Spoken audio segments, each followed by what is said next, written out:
بسم اللہ الرحمن الرحیم۔ شروع اللہ کا نام لے کر جو بڑا مہربان نہایت رحم والا ہے۔ الف لام را، یہ ایک پر نور کتاب ہے، اس کو ہم نے تم پر اس لیے نازل کیا ہے کہ تم لوگوں کو اندھیروں سے نکال کر روشنی کی طرف لے جاؤ، یعنی ان کے پروردگار کے حکم سے عزت والے خوبیوں والے مالک کے راستے کی طرف، یعنی اس اللہ کے راستے کی طرف کہ جو کچھ آسمانوں اور زمین میں ہے سب اسی کا ہے۔ اور ان کافروں کے لیے عذاب شدید کی وجہ سے تباہی اور بربادی مقدر ہے، جو آخرت کے مقابلے میں دنیاوی زندگی کو پسند کرتے اور لوگوں کو اللہ کے راستے سے روکتے اور اس میں کجی چاہتے ہیں۔ یہ لوگ بڑے دور کی گمراہی میں ہیں، اور ہم نے کوئی پیغمبر نہیں بھیجا مگر وہ اپنی قوم کی زبان بولتا تھا تاکہ انہیں احکام الہی کھول کھول کر بتا دے۔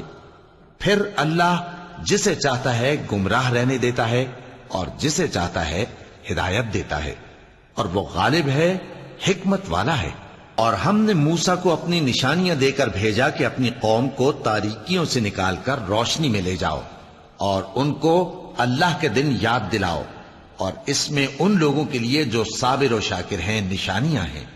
اور جب موسیٰ نے اپنی قوم سے کہا کہ اللہ نے جو تم پر مہربانیاں کی ہیں ان کو یاد کرو، جبکہ اس نے تم کو فرعون کی قوم سے رہائی بخشی، وہ لوگ تمہیں برے برے عذاب دیتے تھے اور تمہارے بیٹوں کو مار ڈالتے تھے اور تمہاری لڑکیوں کو زندہ رہنے دیتے تھے، اور اس میں تمہارے پروردگار کی طرف سے بڑی آزمائش تھی۔ اور جب تمہارے پروردگار نے تم کو آگاہ کیا کہ اگر شکر کرو گے تو میں تمہیں زیادہ دوں گا، اور اگر ناشکری کرو گے تو یاد رکھو کہ میرا عذاب بھی سخت ہے۔ اور موسیٰ نے صاف صاف کہہ دیا کہ اگر تم اور جتنے اور لوگ زمین میں ہیں سب کے سب ناشکری کرو تو بھی اللہ بے نیاز ہے، قابل تعریف ہے۔ بھلا تم کو ان لوگوں کے حالات کی خبر نہیں پہنچی جو تم سے پہلے تھے، یعنی نوح اور عاد اور سمود کی قوم اور جو ان کے بعد تھے، جن کا علم اللہ کے سوا کسی کو نہیں۔ جب ان کے پاس ان کے پیغمبر نشانیاں لے کر آئے تو انہوں نے اپنے ہاتھ ان کے منہوں پر رکھ دیے کہ خاموش رہو، اور کہنے لگے کہ ہم تو تمہاری رسالت کو تسلیم نہیں کرتے، اور جس چیز کی طرف تم ہمیں بلاتے ہو ہم کو اس میں بھاری شک ہے۔ ان کے پیغمبروں نے کہا، کیا تم کو اللہ کے بارے میں شک ہے جو آسمانوں اور زمین کا پیدا کرنے والا ہے؟ وہ تمہیں اس لیے بلاتا ہے کہ تمہارے گناہ بخشے اور ایک مدت مقرر تک تم کو مہلت دے۔ وہ بولے کہ تم تو ہمارے ہی جیسے آدمی ہو، تمہارا یہ منشا ہے کہ جن چیزوں کو ہمارے بڑے پوجتے رہے ہیں ان کے پوجنے سے تم ہمیں روک دو، تو اچھا کوئی کھلی دلیل لاؤ، یعنی معجزہ دکھاؤ۔ پیغمبروں نے ان سے کہا کہ ہاں ہم تمہارے ہی جیسے آدمی ہیں، لیکن اللہ اپنے بندوں میں سے جس پر چاہتا ہے نبوت کا احسان کرتا ہے، اور ہمارے اختیار کی بات نہیں کہ ہم اللہ کے حکم کے بغیر تم کو تمہاری فرمائش کے مطابق معجزہ دکھائیں۔ اور اللہ ہی پر مومنوں کو تو بھروسہ رکھنا چاہیے، اور ہم کیوں اللہ پر بھروسہ نہ رکھیں حالانکہ اس نے ہم کو ہمارے دین کے سیدھے رستے بتائے ہیں، اور جو تکلیفیں تم ہم کو دیتے ہو اس پر ہم صبر کریں گے، اور اہل توکل کو تو اللہ ہی پر بھروسہ رکھنا چاہیے۔ اور جو کافر تھے انہوں نے اپنے پیغمبروں سے کہا کہ یا تو ہم تم کو اپنے ملک سے باہر نکال دیں گے یا تم ہمارے مذہب میں واپس آ جاؤ۔ پس ان کے پروردگار نے ان کی طرف وحی بھیجی کہ ہم ظالموں کو ہلاک کر دیں گے اور ان کے بعد تم کو اس زمین میں آباد کر دیں گے۔ یہ اس شخص کے لیے ہے جو قیامت کے روز میرے سامنے کھڑے ہونے سے ڈرے اور میرے عذاب سے خوف کرے۔ اور پیغمبروں نے اللہ سے فتح چاہی اور ہر سرکش ضدی نامراد رہ گیا۔ اس کے پیچھے دوزخ ہے اور اسے پیپ والا پانی پلایا جائے گا، وہ اس کو گھونٹ گھونٹ کر کے پیے گا اور گلے سے نہیں اتار سکے گا، اور ہر طرف سے اسے موت آ رہی ہوگی مگر وہ مرنے میں نہیں آئے گا، اور اس کے بعد سخت عذاب ہوگا۔ جن لوگوں نے اپنے پروردگار سے کفر کیا ان کے اعمال کی مثال راکھ کی سی ہے کہ آندھی کے دن اس پر زور کی ہوا چلے جو اسے اڑا لے جائے۔ اسی طرح جو کام وہ کرتے رہے ان پر ان کو کچھ قابو نہ ہوگا۔ یہی تو پرلے سرے کی گمراہی ہے۔ کیا تم نے نہیں دیکھا کہ اللہ نے آسمانوں اور زمین کو تدبیر سے پیدا کیا ہے؟ اگر وہ چاہے تو تم کو نابود کر دے اور تمہاری جگہ نئی مخلوق پیدا کر دے، اور یہ اللہ کو کچھ بھی مشکل نہیں۔ اور قیامت کے دن سب لوگ اللہ کے سامنے کھڑے ہوں گے تو غریب پیروکار بڑے بن بیٹھنے والوں سے کہیں گے کہ ہم تو تمہارے پیرو تھے، کیا تم اللہ کا کچھ عذاب ہم پر سے دفع کر سکتے ہو؟ وہ کہیں گے کہ اگر اللہ ہم کو ہدایت کرتا تو ہم تم کو ہدایت کرتے۔ اب ہم گھبراہٹ ظاہر کریں یا صبر کریں، ہمارے حق میں برابر ہے، کوئی جگہ رہائی کی ہمارے لیے نہیں ہے۔ اور جب حساب کتاب کا کام فیصل ہو چکے گا تو شیطان کہے گا جو وعدہ اللہ نے تم سے کیا تھا وہ تو سچا تھا، اور جو وعدہ میں نے تم سے کیا تھا وہ جھوٹا تھا، اور میرا تم پر کسی طرح کا زور نہیں تھا۔ ہاں، میں نے تم کو گمراہی اور باطل کی طرف بلایا تو تم نے جلدی سے اور بے دلیل میرا کہنا مان لیا۔ تو آج مجھے ملامت نہ کرو، اپنے آپ ہی کو ملامت کرو۔ نہ میں تمہاری فریاد رسی کر سکتا ہوں اور نہ تم میری فریاد رسی کر سکتے ہو۔ میں اس بات سے انکار کرتا ہوں کہ تم پہلے مجھے شریک بناتے تھے۔ بے شک جو ظالم ہیں ان کے لیے درد دینے والا عذاب ہے۔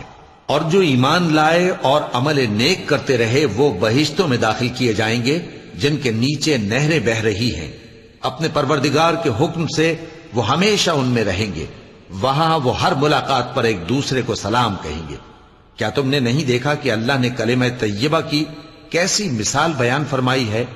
وہ ایسی ہے جیسے پاکیزہ درخت جس کی جڑ مضبوط ہو اور شاخیں آسمان میں پھیلی ہوں، وہ اپنے پروردگار کے حکم سے ہر موقع پر پھل لاتا ہو۔ اور اللہ لوگوں کے لیے مثالیں بیان فرماتا ہے تاکہ وہ نصیحت حاصل کریں۔ اور ناپاک بات یعنی غلط عقیدے کی مثال ناپاک درخت کی سی ہے کہ وہ زمین کے اوپر ہی سے اکھیڑ کر پھینک دیا جائے، اس کو ذرا بھی قرار و ثبات نہیں۔ اللہ مومنوں کے دلوں کو صحیح اور پکی بات سے دنیا کی زندگی میں بھی مضبوط رکھتا ہے اور آخرت میں بھی رکھے گا۔ اور اللہ بے انصافوں کو گمراہ کر دیتا ہے، اور اللہ جو چاہتا ہے کرتا ہے۔ کیا تم نے ان لوگوں کو نہیں دیکھا جنہوں نے اللہ کے احسان کو ناشکری سے بدل دیا اور اپنی قوم کو تباہی کے گھر میں لا اتارا، یعنی دوزخ میں کہ سب ناشکرے اس میں داخل ہوں گے، اور وہ برا ٹھکانہ ہے۔ اور ان لوگوں نے اللہ کے شریک مقرر کیے کہ لوگوں کو اس کے رستے سے گمراہ کریں۔ کہہ دو کہ چند روز فائدے اٹھا لو، آخر کار تم کو دوزخ کی طرف لوٹ کر جانا ہے۔ اے پیغمبر، میرے مومن بندوں سے کہہ دو کہ نماز پڑھا کریں، اور اس دن کے آنے سے پیشتر جس میں نہ اعمال کا سودا ہوگا اور نہ دوستی کام آئے گی، ہمارے دیے ہوئے مال میں سے پوشیدہ اور علانیہ خرچ کرتے رہیں۔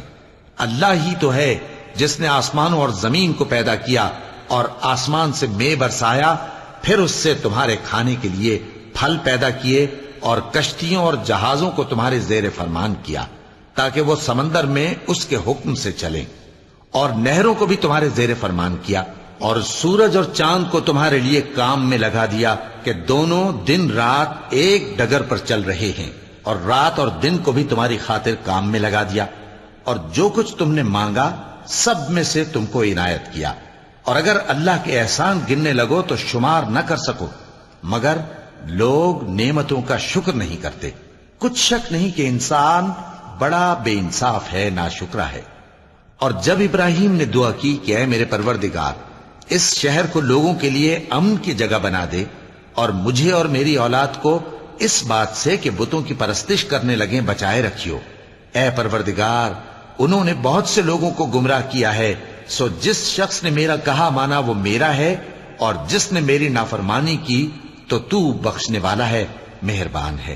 اے پروردگار، میں نے اپنی اولاد ایک وادی میں جہاں کھیتی نہیں، تیرے عزت و ادب والے گھر کے پاس لا بسائی ہے۔ اے پروردگار، تاکہ یہ نماز پڑھیں، سو تو لوگوں کے دلوں کو ایسا کر دے کہ ان کی طرف جھکے رہیں، اور ان کو میووں سے روزی دیتے رہنا تاکہ تیرا شکر کریں۔ اے پروردگار، جو بات ہم چھپاتے اور جو ظاہر کرتے ہیں تو سب جانتا ہے، اور اللہ سے کوئی چیز مخفی نہیں، نہ زمین میں نہ آسمان میں۔ اللہ کا شکر ہے جس نے مجھ کو بڑی عمر میں اسماعیل اور اسحاق بخشے، بے شک میرا پروردگار دعا سننے والا ہے۔ اے پروردگار، مجھ کو ایسی توفیق عنایت کر کہ نماز پڑھتا رہوں اور میری اولاد کو بھی یہ توفیق بخش۔ اے پروردگار میری دعا قبول فرما۔ اے پروردگار حساب کتاب کے دن میری اور میرے ماں باپ کی اور مومنوں کی مغفرت کیجو۔ اور مومنوں یہ نہ سمجھنا کہ یہ ظالم جو کام کر رہے ہیں اللہ ان سے بے خبر ہے، وہ ان کو اس دن تک مہلت دے رہا ہے جبکہ دہشت کے سبب آنکھیں پھٹی کی پھٹی رہ جائیں گی اور لوگ سر اٹھائے ہوئے میدان قیامت کی طرف دوڑ رہے ہوں گے، ان کی نگاہیں خود اپنی طرف لوٹ نہ سکیں گی اور ان کے دل مارے خوف کے ہوا ہو رہے ہوں گے۔ اور لوگوں کو اس دن سے آگاہ کر دو جب ان پر عذاب آ جائے گا، تب ظالم لوگ کہیں گے کہ اے ہمارے پروردگار ہمیں تھوڑی سی مہلت عطا کر تاکہ ہم تیری دعوت توحید قبول کریں اور تیرے پیغمبروں کے پیچھے چلیں۔ تو جواب ملے گا کیا تم پہلے قسمیں نہیں کھایا کرتے تھے کہ تم کو اس حال سے جس میں تم ہو زوال نہیں ہوگا؟ اور جو لوگ اپنے آپ پر ظلم کرتے تھے تم ان کے مکانوں میں رہتے تھے اور تم پر ظاہر ہو چکا تھا کہ ہم نے ان لوگوں کے ساتھ کس طرح کا معاملہ کیا تھا اور تمہارے سمجھانے کے لیے مثالیں بیان کر دی تھیں، اور انہوں نے بڑی بڑی تدبیریں کی اور ان کی سب تدبیریں اللہ کے ہاں لکھی ہوئی ہیں۔ گو وہ تدبیریں ایسی غضب کی تھیں کہ ان سے پہاڑ بھی ٹل جائیں۔ تو ایسا خیال نہ کرنا کہ اللہ نے جو اپنے پیغمبروں سے وعدہ کیا ہے وہ اس کے خلاف کرے گا۔ بے شک اللہ زبردست ہے، بدلہ لینے والا ہے۔ جس دن یہ زمین دوسری ہی زمین بنا دی جائے گی اور آسمان بھی بدل دیے جائیں گے اور سب لوگ اللہ کے سامنے نکل کھڑے ہوں گے جو یکتا ہے، بڑا زبردست ہے۔ اور اس دن تم گناہگاروں کو دیکھو گے کہ زنجیروں میں جکڑے ہوئے ہیں، ان کے کرتے تارکول کے ہوں گے اور ان کے چہروں کو آگ لپٹ رہی ہوگی، یہ اس لیے کہ اللہ ہر شخص کو اس کے اعمال کا بدلہ دے۔ بے شک اللہ جلد حساب لینے والا ہے۔ یہ قرآن لوگوں کے نام اللہ کا پیغام ہے تاکہ ان کو اس سے ڈرایا جائے اور تاکہ وہ جان لیں کہ وہی اکیلا معبود ہے اور تاکہ اہل عقل نصیحت حاصل کریں۔ صدق اللہ العظیم۔